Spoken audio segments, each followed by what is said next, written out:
भोजन देना चाहिए, उनमें लहसुन प्याज का प्रयोग नहीं करना चाहिए। उसमें किसी भी प्रकार के जो है मांस मदिरा या अन्य किसी प्रकार के अनिष्ट भोजन का प्रयोग नहीं करना चाहिए।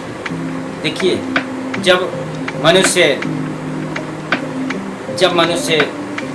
अपना शरीर छोड़ता है तो उसके चारों ओर यम के दूत चारों तरफ से हाथों में पास लिए हुए, दंड धारण किए हुए, नग्न, दांतों को कटकटाते हुए, क्रोधपूर्वक नेत्रों वाले यम के दोनों भयंकर दूत समीप में आ जाते हैं। उनके केस ऊपर की ओर उठे होते हैं, वे कौवे के समान काले और भयंकर प्रतीत होते हैं और टेढ़े मेढ़े मुख वाले, उनके नाखून बड़े बड़े होते हैं। उन्हें देखकर भयभीत हृदय वाला आदमी मरणासन्न प्राणी बिल्कुल जो है बहुत बिलबिला जाता है और अपने जो है शरीर में हाय हाय करते हुए अपनी प्राण छोड़ते।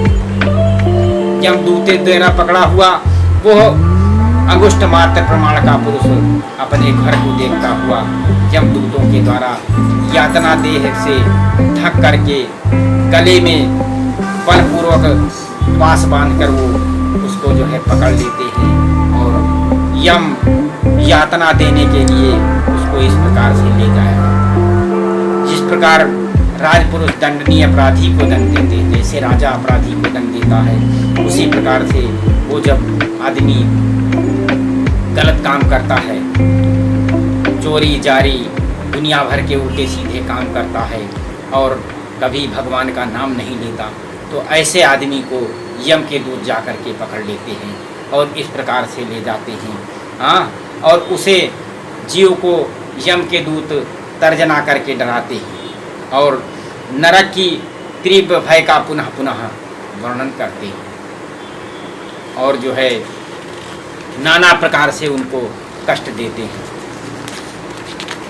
ऐसे में डरा हुआ जीव क्या करे और उनके जो है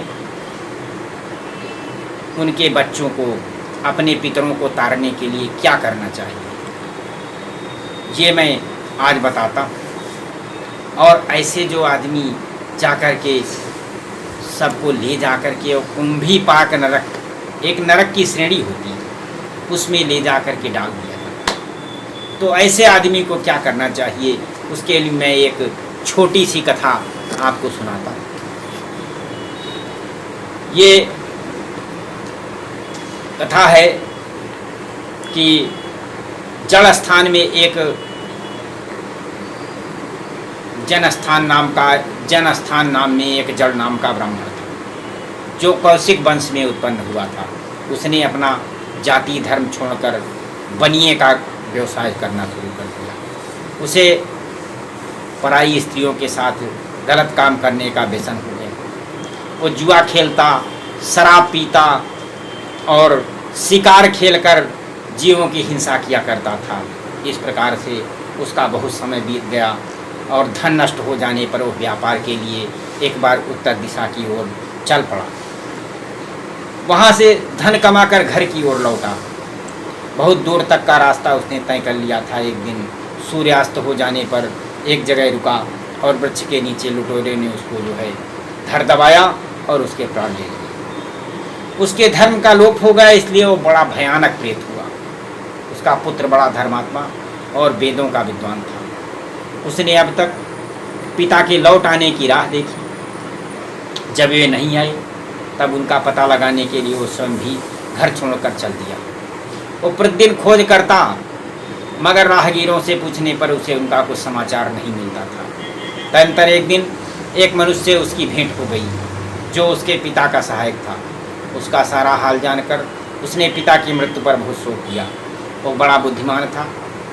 बहुत दूर तक सोच विचार कर पिता का पारलौकिक कर्म करने की इच्छा से आवश्यक सामग्री साथ ले उसने काशी जाने का विचार किया। मार्ग में 7-8 मुकाम डालकर वह 9वें दिन उसी पेड़ के नीचे पहुंचा जहां उसके पिता मारे गए थे। उस स्थान पर उसने सन्नोपासना की और गीता के अध्याय का पाठ किया। उस समय आकाश से बड़ी भयंकर आवाज़ हुई और उसने अपने जो है पिता को भयानक रूप में देखा। फिर तुरंत ही अपने सामने आकाश में उनके सामने एक सुंदर विमान दिखाई दिया जो महान तेज से व्याप्त था। उसमें अनेकों घंटिकाएँ लगी हुई थी और वो चारों दिशाओं को आलोकित कर रहा था। ये दृश्य देखकर उसके चित्त की चिंता दूर हो गई और उसने विमान पर अपने पिता को दिव्य रूप में विराजमान देखा। उसके शरीर पर पीताम्बर शोभा पा रहा था। मुंजन उनकी स्तुति करने लगे थे। उन्हें देखते ही पुत्र ने प्रणाम किया, तब पिता ने भी उसे आशीर्वाद दिया। तत्पश्चात उसने पिता से सारा वृत्तांत पूछा।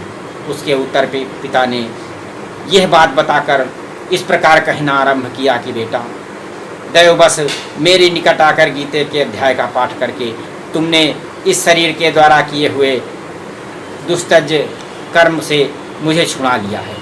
इसलिए अब घर लौट जाओ, क्योंकि जिसके लिए तुम काशी जा रहे थे वो प्रयोजन गीता के अध्याय से ही पूरा हो गया है। पिता के इस प्रकार कहने पर उसने पूछा कि हे तात, मेरे हित का उपदेश दीजिए और कोई कार्य मेरे लिए बताइए जो मेरे करने योग्य हो। तो उसने कहा कि हे पुत्र, तुम्हें यही कार्य फिर करना है। मैंने जो कार्य किया है वही मेरे भाई ने भी तथा मेरे कुल के और भी जितने लोग नरक में पड़े हैं उनका सब भी तुम्हारे द्वारा नरक से उद्धार हो जाना चाहिए। यही मेरा विचार है। जिस साधन के द्वारा तुमने मुझे संकट से छुड़ाया है उसी का अनुष्ठान औरों के लिए भी करना है।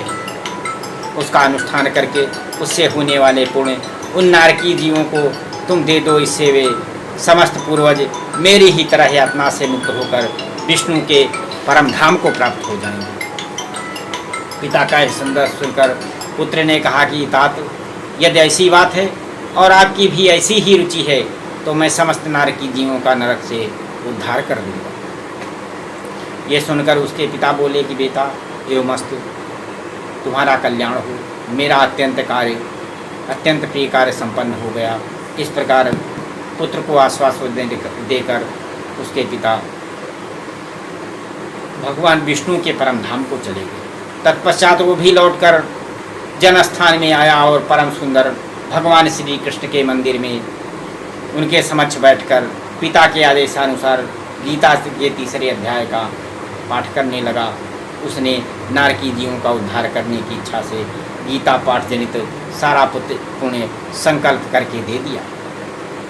इसी बीच में भगवान विष्णु के दूत यातना भोगने वाले नारकी जीवों को छुड़ाने के लिए यमराज के पास गए। यमराज ने नाना प्रकार के सत्कारों से उनका पूजन किया और कुछ कुशल पूछी। वे बोले, धर्मराज, हम लोगों के लिए सब ओर से आनंद ही आनंद है। इस प्रकार सत्कार करके पितृलोक के सम्राट परम बुद्धिमान यम ने यमदूतों विष्णुदूतों से यमलोक आने का कारण पूछा। तब विष्णुदूतों ने कहा कि यमराज से सैया पर शयन करने वाले भगवान विष्णु ने हम लोगों को आपके पास कुछ संदेश देने के लिए भेजा है। भगवान हम लोगों के मुख से आपकी कुशल पूछते हैं और यह आज्ञा देते हैं कि आप नरक में पड़े हुए समस्त प्राणियों को छोड़ दें। अमित तेजस्वी भगवान विष्णु का यह आदेश पाकर यम ने मस्तक झुकाकर उसे स्वीकार किया और मन ही मन को सोचा।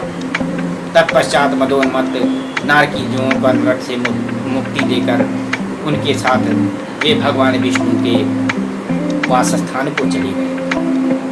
यमराज श्रेष्ठ विमान के द्वारा जहाँ क्षीर सागर में भगवान विराजमान थे वहाँ पर पहुँचे। भगवान का कमल दल के समान श्याम सुंदर लोकनाथ जगद्गुरु श्री हरि का तेज और उनकी सैया बने हुए शेषनाग के की मणियों के प्रकाश से दुगुना हुआ। वे आनंद युक्त दिखाई दे रहे थे। उनका हृदय प्रसन्नता से भरा। भगवती लक्ष्मी अपने सरल चितवन से प्रेम पूर्वक उन्हें बार बार चारों ओर योगी जन भगवान की सेवा में खड़े थे। उन योगियों की आंखों के तारे ध्यानस्थ होने के कारण निश्चल प्रतीत होते थे। देवराज इंद्र अपने विरोधियों को परास्त करने की इच्छा से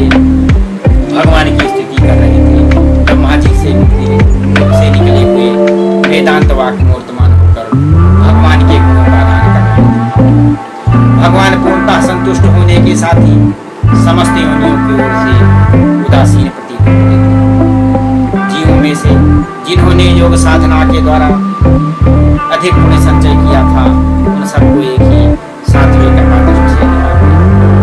भगवान अपने स्वरूप अखिल चराचर जगत को आनंदपूर्ण दृष्टि से आमोदित कर रहे थे। शेषनाग की प्रभा से उद्भासित एवं सर्वत्र व्यापक दिव्य विग्रह धारण किए नील कमल के सदस्य श्याम वर्ण वाले श्री हरि ऐसे जान पड़ते थे मानो चांदनी से घिरा हुआ आकाश सुशोभित हो रहा हो। इस प्रकार भगवान की झांकी करके यमराज अपने विशाल बुद्धि के द्वारा उनकी स्तुति करने लगे। यमराज बोले, संपूर्ण जगत का निर्माण करने वाले परम योगेश्वर, आपका अंतःकरण अत्यंत निर्मल है। आपके मुख से ही वेदों का प्रादुर्भाव हुआ है। आप ही विश्वरूप और इसके विधायक ब्रह्मा हैं। आपको नमस्कार है। अपने बल और वेग के कारण जो अत्यंत दुर्धर्ष प्रतीत होते हैं, ऐसे दानवेंद्रों का अभिमान चूर्ण करने वाले भगवान विष्णु को नमस्कार है। पालन के समय सतमय शरीर धारण करने वाले विश्व के आधारभूत सर्वव्यापी श्री हरि को नमस्कार है। समस्त देहधारियों की पातक राशि को दूर करने वाले परमात्मा को प्रणाम। जिनके ललाटवर्ती नेत्र के तनिक सा खुलने पर भी आग की लपटें निकलने लगती हैं, उन रुद्र रूपधारी आप परमेश्वर को नमस्कार है। आप संपूर्ण विश्व के गुरु, आत्मा और महेश्वर हैं। अतः समस्त वैष्णव जनों को संकट से मुक्त करके उन पर अनुग्रह करते हैं। आप माया से विस्तार को प्राप्त हुए अखिल विश्व में व्याप्त होकर भी कभी माया अथवा उससे उत्पन्न होने वाले गुणों से मोहित नहीं होते। माया तथा मायाजनित गुणों के बीच में स्थित होने पर भी आप पर उनमें से किसी का प्रभाव नहीं पड़ता। आपकी महिमा का अंत नहीं है, क्योंकि आप असीम हैं। फिर आप वाणी के विषय कैसे हो सकते हैं? अतः मेरा मौन रहना ही उचित है। इस प्रकार स्तुति करके यमराज ने हाथ जोड़कर, जगत गुरु, आपके आदेश से इन जीवों को गुण रहित होने पर भी मैंने छोड़ दिया है। अब मेरे योग्य और जो कार्य हो उसे बताइए। उनके यों कहने पर भगवान मधुसूदन से मेघ के समान गंभीर वाणी द्वारा मानो अमृत से सीते हुए बोले कि धर्मराज, तुम सबके प्रति समान भाव रखते हुए लोगों का पाप से उद्धार कर रहे हो। तुम देहधारियों का भार रखकर तुम पर मैं निश्चिंत हूँ। तुम अपना काम करो और अपने लोक को लौट जाओ। यों कहकर भगवान अंतर ध्यान हो गए। यमराज भी अपनी पुरी को लौट आए। तब वह ब्राह्मण अपनी जात के और समस्त नारकी जीवों का नरक से उद्धार करके स्वयं भी श्रेष्ठ विमान द्वारा श्री विष्णु धाम को चला गया। इस प्रकार से ये श्री मद्भागवत गीता के अध्याय की महिमा है और इसके महिमा से जुड़े हुए कुछ गीता पाठ को मैं आपको सुनाना चाहता हूँ, तो जिसका श्रवण करने से श्री हरि में भक्ति बढ़ती है। तो उसका प्रथम अध्याय के कुछ अंश का मैं आपको पाठ सुनाता हूँ। ओम श्री परमात्मने नमः। पहला अध्याय। धृतराष्ट्र बोले कि हे संजय, धर्मभूमि कुरुक्षेत्र में इकट्ठे हुए युद्ध की इच्छा वाले मेरे और पांडु के पुत्रों ने क्या किया? इस पर संजय बोले, उस समय राजा दुर्योधन ने व्यूह रत्नायुक्त पांडवों की सेना को देखकर और द्रोणाचार्य के पास जाकर यह वचन कहा, हे आचार्य, आपके बुद्धिमान शिष्य द्रुपद पुत्र दृष्टद्युम्न द्वारा व्यूहाकार खड़ी की हुई पांडपुत्रों की इस बड़ी भारी सेना को देखिए। इस सेना में बड़े बड़े धनुषों वाले युद्ध में भीम और अर्जुन के समान बहुत से सूरवीर हैं, जैसे सात्विक और विराट तथा महारथी राजा द्रुपद और धृष्ट के चेकतान तथा बलवान कासराज, पुरजित कुंतभोज और मनुष्यों में श्रेष्ठ सैव्य और पराक्रमी युधामन्यु तथा बलवान उत्तमौजा, सुभद्रा पुत्र अभिमन्यु और द्रौपदी के पांचों पुत्र ये सभी महारथी हैं। हे ब्राह्मण श्रेष्ठ, हमारे पक्ष में भी जो जो प्रधान हैं उनको आप समझ लीजिए। आपके जानने के लिए मेरी सेना के जो जो सेनापति हैं उनको कहता हूँ। एक तो स्वयं आप और पितामह भीष्म तथा कर्ण और संग्राम विजयी कृपाचार्य था, वैसे ही अश्वत्थामा विकर्ण और सोमदत्त का पुत्र भूरिश्रवा तथा और भी बहुत से सूरवीर अनेक प्रकार के शस्त्रों से युक्त मेरे लिए जीवन की आशा को त्यागने वाले सबके सब युद्ध में चतुर। भीष्म पितामह द्वारा रक्षित हमारी वो सेना सब प्रकार से अजेय है और भीम द्वारा रक्षित इन लोगों की यह सेना जीतने में सुगम है। इसलिए सब मोर्चों पर अपनी अपनी जगह स्थित रहते हुए आप लोग सबके सभी निसंदेह भीष्म पितामह की ही सब ओर से रक्षा करें। इस प्रकार द्रोणाचार्य से कहते हुए दुर्योधन के वचनों को सुनकर कौरवों में वृद्ध प्रतापी पितामह भीष्म ने उस दुर्योधन के हृदय में हर्ष उत्पन्न करते हुए उच्च स्वर से सिंह के नाद के समान गर्ज कर शंख बजाया। श्री कृष्ण गोविंद हरे मुरारे, हे नाथ नारायण वासुदेवा। श्री कृष्ण